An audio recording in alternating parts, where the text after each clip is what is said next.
মাননীয় স্পিকার, আমাদের এই রংপুর সুগার মিলস লিমিটেড, যেটা আমার 32 গাইবান্ধা 4 নির্বাচনী এলাকায় মহিমাগঞ্জ ইউনিয়নে অবস্থিত, অনেক ভাঙাগড়া। মাননীয় স্পিকার, এখানে 2006 সালে বন্ধকিত চিনিকল তৎকালীন প্রধানমন্ত্রী, বাংলাদেশের অবিসংবাদিত নেত্রী দেশনেত্রী বেগম খালেদা জিয়া তার বিচক্ষণতা এবং তার দৃঢ় সিদ্ধান্তের বলে গোবিন্দগঞ্জের আপামর জনসাধারণের ভোটে নির্বাচিত হয়ে এই সংসদে আমি আলোচনা করেছিলাম এবং মাননীয় প্রধানমন্ত্রী সেই সুগার মিলটি চালু করিয়েছিলেন আমি নির্বাচিত হবার কমিটমেন্ট পরবর্তী 3 মাসের মধ্যে।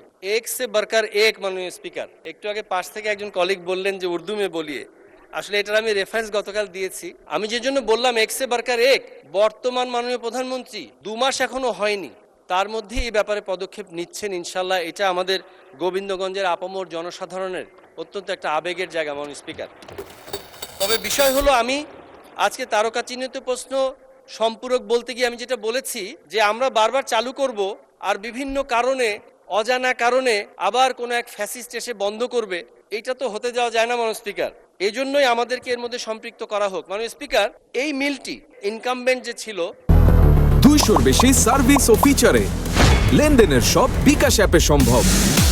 অন্তর্বর্তীকালীন সরকার, দেখুন, তারা এটা 3য় দফায় চালুর পর্যায়ে কনসিডার করেছিলেন, কিন্তু দেখুন 3য় দফায় চালুর আগে অন্য সুগার মিলের প্ল্যান্টেশনের খোরাক দেওয়ার জন্য আমাদের রংপুর সুগার মিলস লিমিটেডের যে 1832 একর জায়গা রয়েছে, এর মধ্যে 2 দফায় 24-25 অর্থ বছরে 675 একর প্ল্যান্টেশন করে শ্যামপুর সুগার মিলসকে আমরা খোরাকি দিয়েছি এবং 25-26 অর্থ বছরে 740 হলো আমাদের টার্গেটেড আছে এবং অ্যাকর্ডিংলি প্ল্যান্টেশন হয়েছে এবং এটার যাবে, খোরাকি যাবে।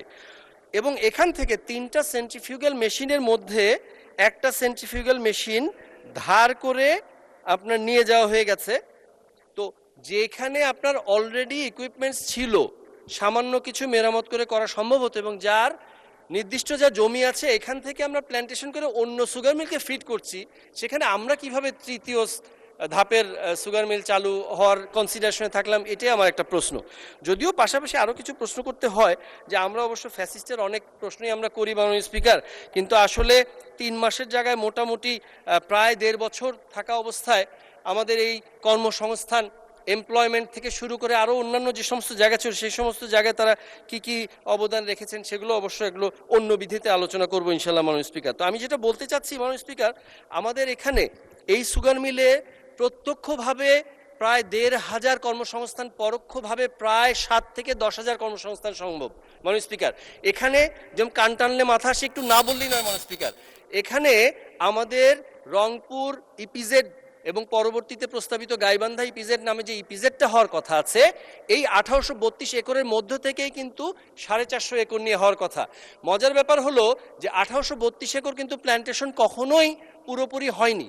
আমরা যদি 50%ও প্ল্যান্টেশন করতে পারি, আমাদের যে প্রস্তাবনা আছে যে ব্রেক ইভেনে যাওয়ার জন্য 900 থেকে 1000 প্ল্যান্টেশন হবে এবং বেসরকারিভাবে, মানে এর বাহিরে অন্যান্য চাষিদের মধ্যেও প্রায় 2000 একর প্ল্যান্টেশন হবে, যার মাধ্যমে আমরা এটাকে ব্রেক ইভেন কেন, এটা লাভজনক করতে পারবো। সৃষ্টি থেকে এ পর্যন্ত টানা 6 মাস চলেছে, এরকম রেকর্ডও আছে।